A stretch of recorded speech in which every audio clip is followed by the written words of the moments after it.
दोस्तों नमस्कार, मैं राजेश तादलवाड़ नरेंद्र एकेडमी डाकोर जी के यूट्यूब चैनल पर आपका स्वागत करते हैं। पिछली क्लास में हमने संयुक्त राष्ट्र संघ के अंगों के संबंध में चर्चा की। इसी सिलसिले को आगे बढ़ाते हुए हम चर्चा करेंगे इसके तीसरे अंग की। महत्वपूर्ण दो अंग थे, जिसमें पहली महासभा, जिसको विश्व की व्यवस्थापिका कहा जाता है।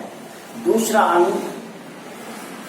जो विकास परिषद है, उसको विश्व की कार्यपालिका कहा जाता है।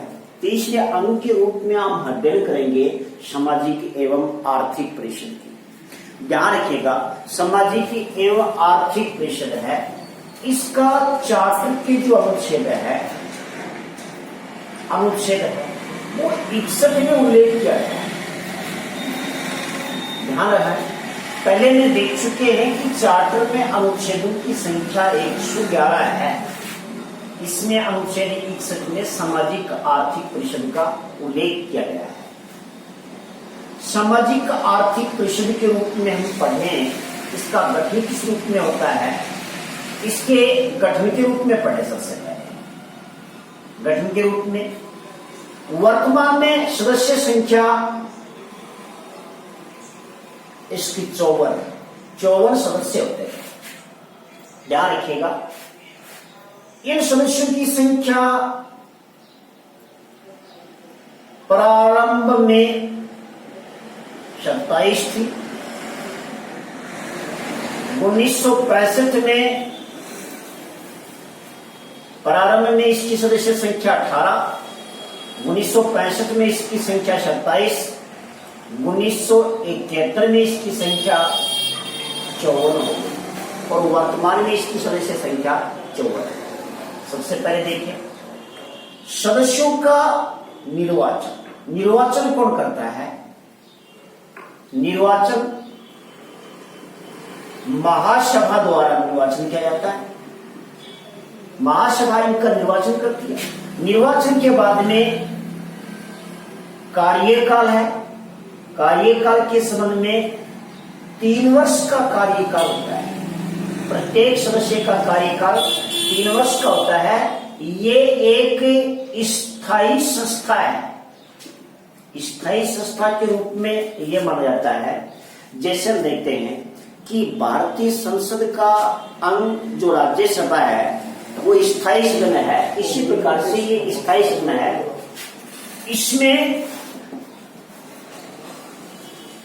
इसमें प्रत्येक वर्ष 1/3 सदस्य परिवर्तित होते हैं। 1/3 सदस्य परिवर्तित होते हैं, अर्थात इसके 18 सदस्यों का निर्वाचन प्रतिवर्ष होता है।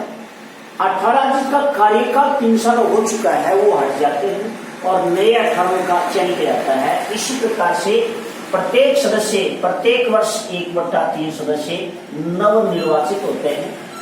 इसी प्रकार से ये स्थायी सदन के रूप में कार्य करता है। अब यहां देखें, इसका मुख्यालय है न्यूयॉर्क एवं पेरिस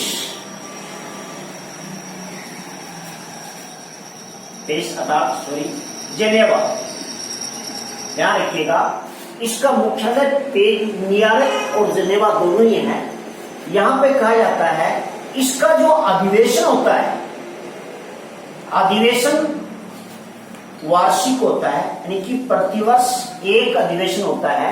और अधिवेशन में ये विशेष बात ये ध्यान रखने योग्य है कि एक वर्ष न्यूयॉर्क में होता है और दूसरे वर्ष जेनेवा में। इसी क्रम से एक बार न्यूयॉर्क में और एक बार जेनेवा में होता है। इसी प्रकार से इसके वार्षिक अधिवेशन होते हैं। इसका मुख्य कार्य के रूप में यदि हम पढ़ें, सबसे पहले एक चीज हो रही है इसकी, एक इसका अध्यक्ष एवं 2 उपाध्यक्ष। ध्यान रखिएगा, एक अध्यक्ष होता है और 2 इसके उपाध्यक्ष होते हैं। वर्तमान में इसका अध्यक्ष सिल्वी सलूसस है। सिल्वी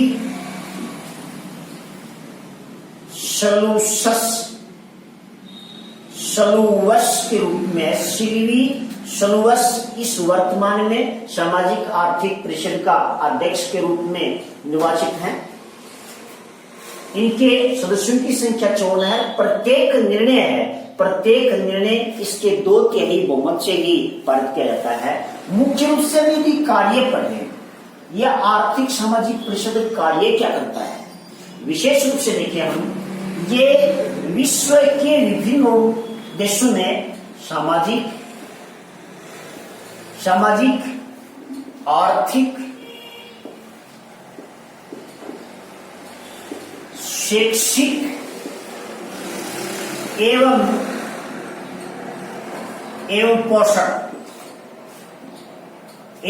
पोषण के संबंध में प्रमुख रूप से कार्य करता है। इसके विभिन्न प्रकार की जो एजेंसियां होती हैं, जिनकी हम इसके अंगों की चर्चा के बाद में चर्चा करेंगे।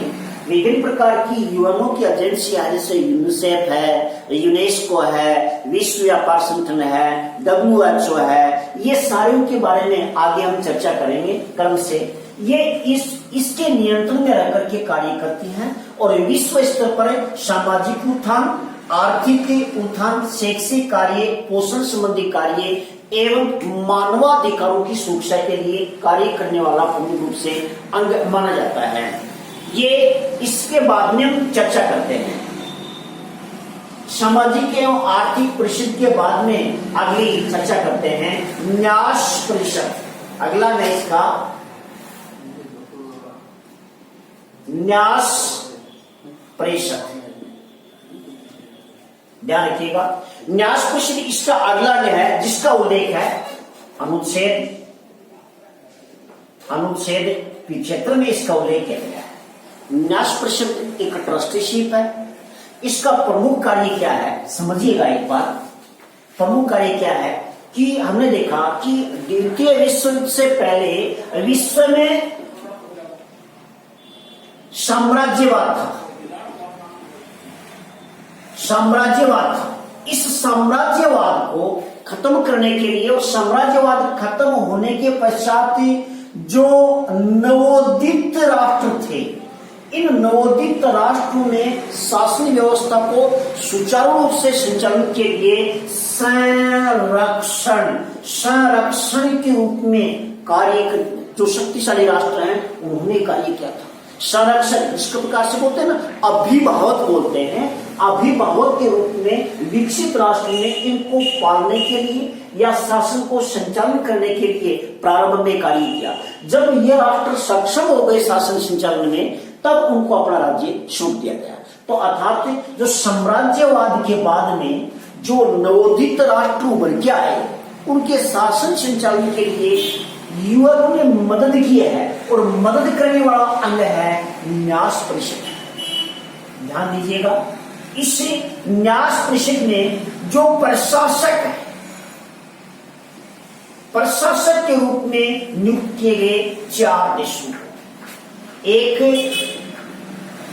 ऑस्ट्रेलिया, दूसरा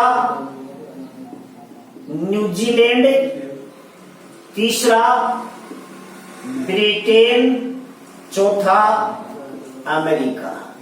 ध्यान रखिएगा, ये प्रशासक देश रहे हैं जिन्होंने जो भी छोटे राष्ट्र हैं, नवोदित राष्ट्र हैं, उन नवोदित राष्ट्र में प्रशासन को एक बार इन्होंने संभाला और इसके बाद में उन राष्ट्रों में जब सक्षम हो गए तो ये वहां से अपने आप को हटा दिया गया। इसी प्रकार से ये कहा जाता है कि जो प्रशासक के रूप में जिन स्थायी सदस्य राष्ट्र ने कार्य नहीं किया है, प्रशासक के रूप में स्थायी सदस्यों ने कार्य नहीं किया, वो राष्ट्र हैं चीन, रूस और फ्रांस। ध्यान रखें, प्रशासक के रूप में ब्रिटेन और अमेरिका जो 5 स्थायी सदस्य हैं, उनमें से इन्होंने तो प्रशासक के रूप में कार्य किया है, लेकिन चीन, रूस और फ्रांस को यह कार्य नहीं सौंपा गया। अर्थात हम यूं कहेंगे कि न्यास परिषद के लिए जो नवोदित राष्ट्र हैं, साम्राज्य के चंगुल से हाल ही में निकले हैं, उन राष्ट्रों के प्रशासक के रूप में ये राष्ट्र काम करते हैं। ठीक है। अब उसने कहा है कि स्थायी सदस्य राष्ट्र ये वो हैं जिन्होंने किसी भी देश में प्रशासक के रूप में कार्य नहीं किया। आगे हम चर्चा करेंगे कि 1994 तक के 11 राष्ट्रों में प्रशासक के रूप में कार्य किया जा चुका है। अंतिम रूप से 1994 में पल्लव राष्ट्र पर अमेरिका द्वारा प्रशासन किया गया। अर्थात पल्लव वो अंतिम राष्ट्र है जिसमें न्यास परिषद ने प्रशासन का काम किया, और प्रशासन का काम करने वाले ये 4 राष्ट्र हैं। 4 राष्ट्रों में पल्लव पर अमेरिका द्वारा प्रशासन किया गया और अंतिम रूप से उसे मुक्त कर दिया गया। 1994 के बाद में ये क्या हो गया, महत्वहीन, यानी कि इसके बाद न्यास परिषद महत्वहीन हो गया।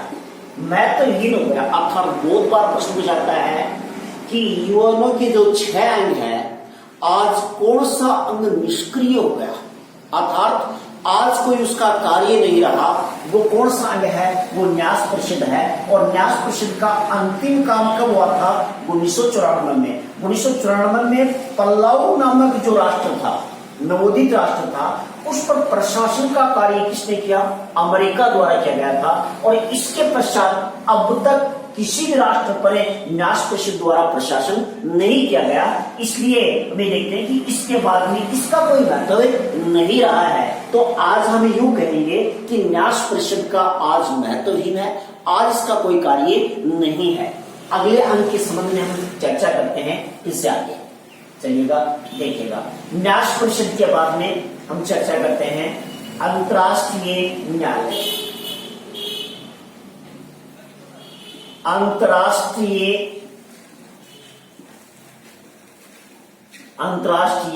न्यायालय बहुत अच्छा प्रश्न है। यहां से बहुत बार प्रश्न पूछे जा चुके हैं अंतर्राष्ट्रीय न्यायालय के संबंध में।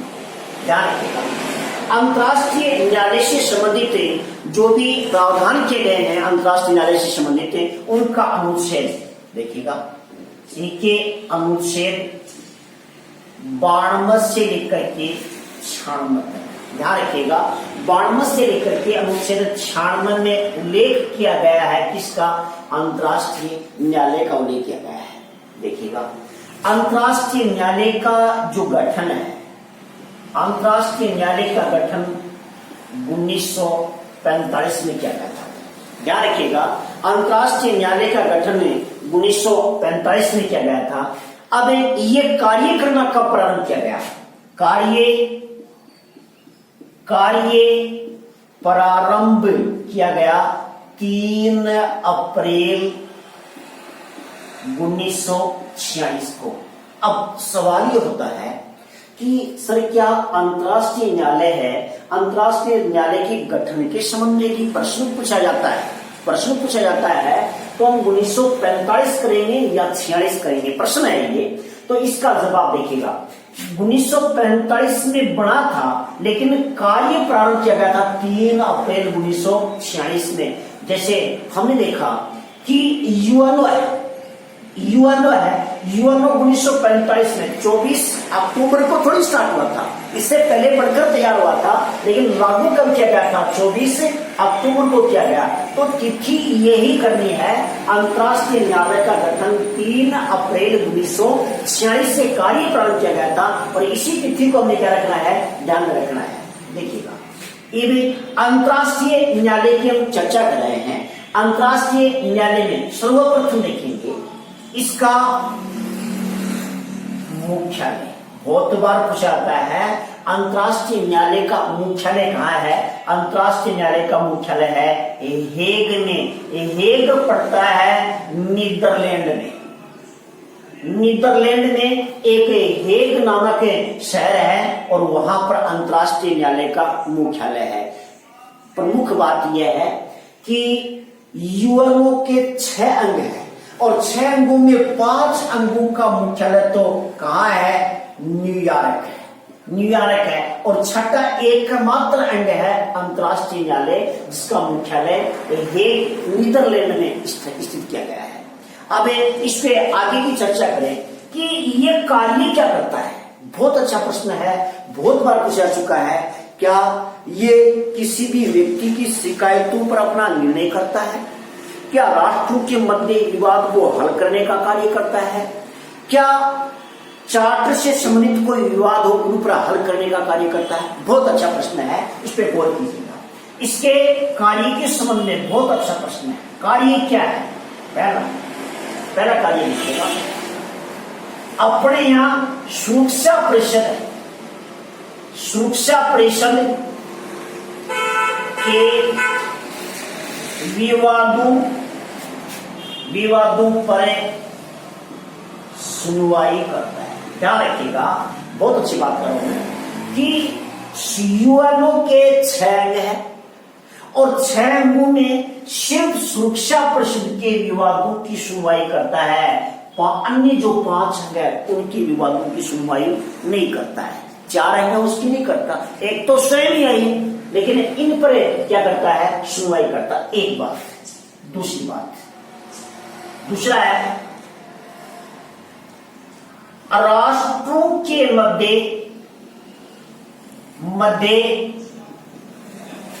विवाद पर सुनवाई। 2 बात है क्या, एक तो सुरक्षा परिषद का कोई विवादित मुद्दा यहां आता है तो उस पर सुनवाई करने का अधिकार है। दूसरा, राष्ट्रों के मध्य कोई विवाद उत्पन्न होता है उस पर सुनवाई करने का कार्य करता है। ध्यान रखिएगा, मैं आपको एक बताऊं, सुनवाई करता नहीं है, कहां नहीं करता है, क्या है। एक है जो व्यक्तिगत विवाद पर सुनवाई नहीं करता। बहुत अच्छा प्रश्न है, क्या यूएनओ व्यक्तिगत विवाद पर भी सुनवाई करता है? क्या किसी रूप में नहीं करता। ये राष्ट्रों के मध्य करता है या जो सुरक्षा परिषद का जो विवाद है उस पर सुनवाई करने का कार्य करता है। व्यक्तिगत जो भी विवाद है उस पर सुनवाई करने का अधिकार नहीं होता है। दूसरी बात, हम यूं कहें कि भारत का अंतिम अपील न्यायालय सर्वोच्च न्यायालय है। क्या सर्वोच्च न्यायालय के खिलाफ इसे अंतर्राष्ट्रीय न्यायालय में शिकायत हो सकती है? क्या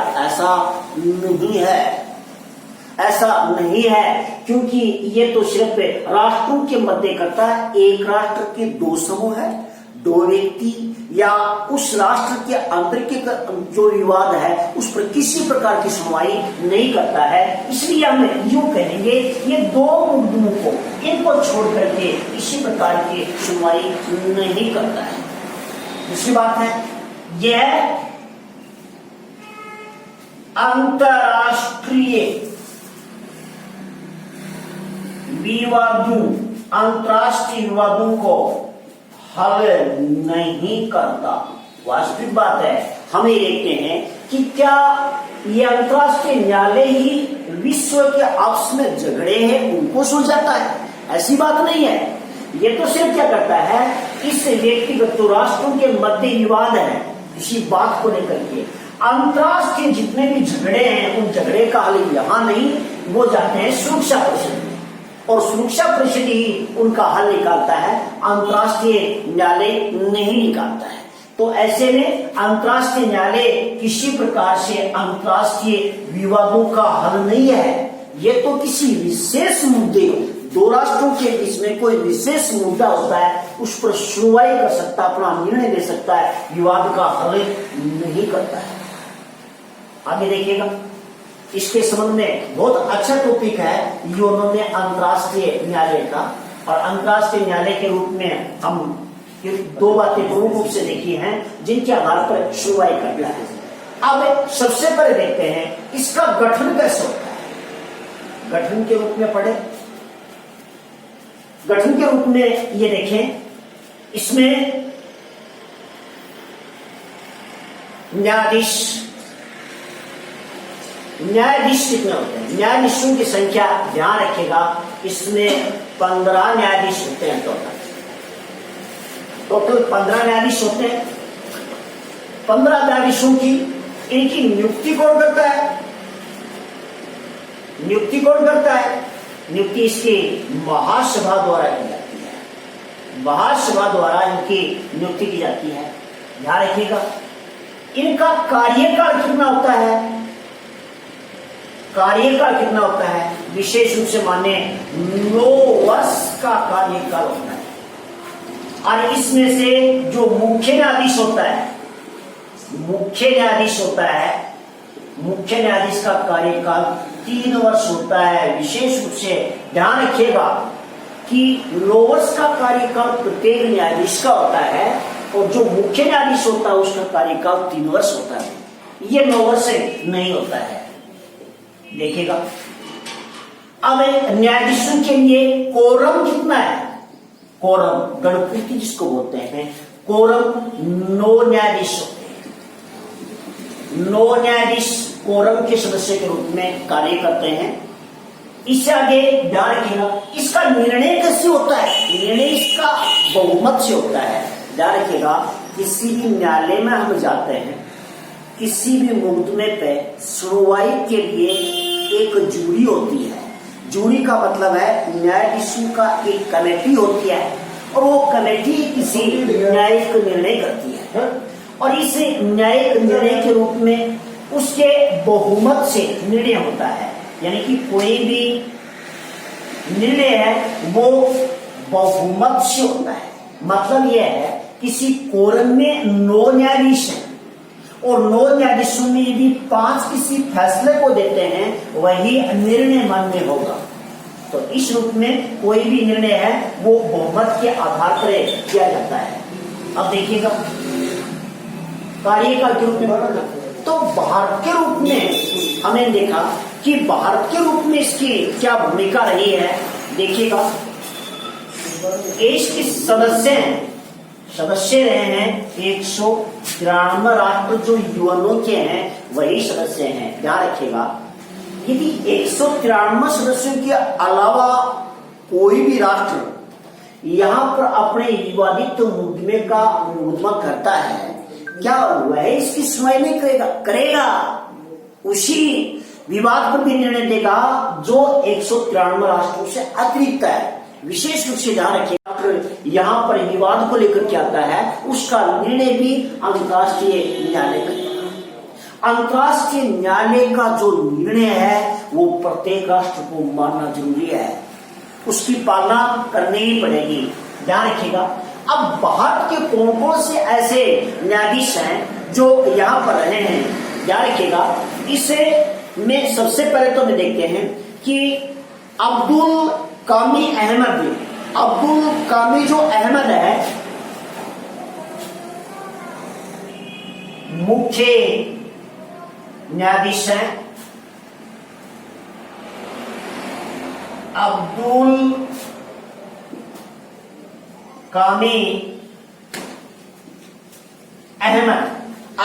कामी अहमद यूसुफ है।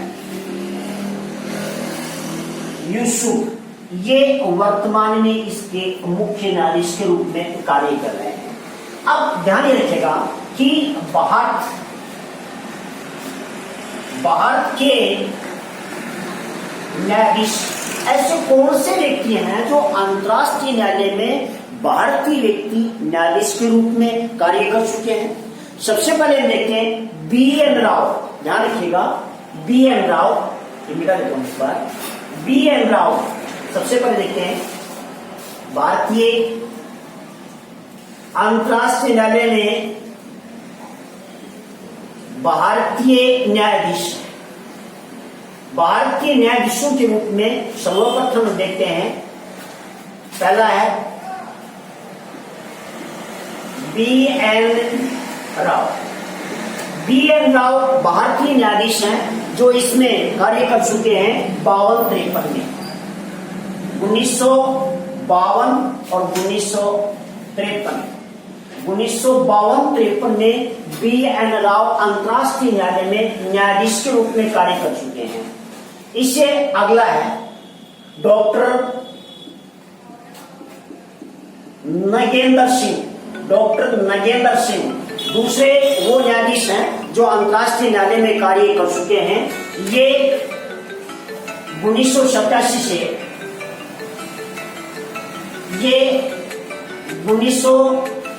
ये अंतर्राष्ट्रीय न्यायालय में मुख्य न्यायाधीश के रूप में भी कार्य कर चुके हैं 73 से लेकर 88 में।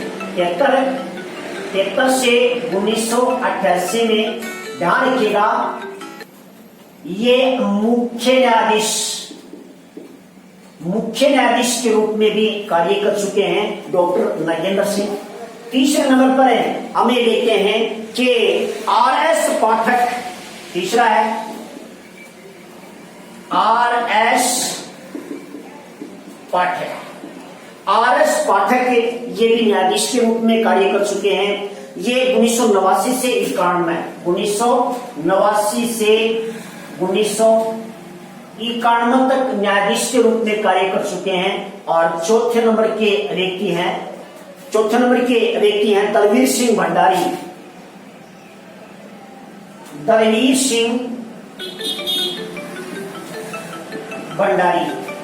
सिंह भंडारी 2012 से अब तक न्यायाधीश के रूप में कार्य कर चुके हैं। देखो यहां से प्रश्न क्या बनता है, पहला तो ये बनता है कि किसी प्रश्न में एक क्रम पूछ दिया जाता है कि भारत का ऐसा कौन सा व्यक्ति था जो अंतर्राष्ट्रीय न्यायालय में पहली बार न्यायाधीश के रूप में बना, या ये क्रम सजाने वाला प्रश्न है, उसमें भी महत्वपूर्ण प्रश्न सकता है। तो B.N. राव पहले थे, नगेंद्र सिंह दूसरे, R.N. पाठक तीसरे, दलवीर सिंह भंडारी चौथे हैं, जो वर्तमान में भी है। ध्यान रखिएगा कि नगेंद्र सिंह एकमात्र भारत के ऐसे न्यायाधीश रहे हैं जो यहाँ मुख्य न्यायाधीश के रूप में भी कार्यरत रह चुके हैं। देखिए इसके बाद में इसकी गणपूर्ति की चर्चा की है। इसकी भाषा कौन सी है, विवादों की जो भाषा है, यहाँ भाषा कौन सी काम में ली जा रही है। यहाँ एक तो फ्रेंच भाषा और एवं एक है अंग्रेजी भाषा। इन दो भाषाओं में न्याय के नियम के संबंध में कार्य किया जाता है। दोस्तों आज हमने पढ़ा है सामाजिक एवं आर्थिक परिषद, न्याय परिषद, अंतर्राष्ट्रीय न्यायालय। आप जो इन चीजों को जो हमने पढ़ा है आपको अच्छे से समझ में आया होगा। यदि न आया है, कोई सुधार की आवश्यकता है तो आप कमेंट बॉक्स में लिख के भेजिए। कोई भी किसी प्रकार की दिक्कत हो तो हम अगले वीडियो में आपकी समस्या का समाधान करेंगे। आज इतना ही, जय हिंद।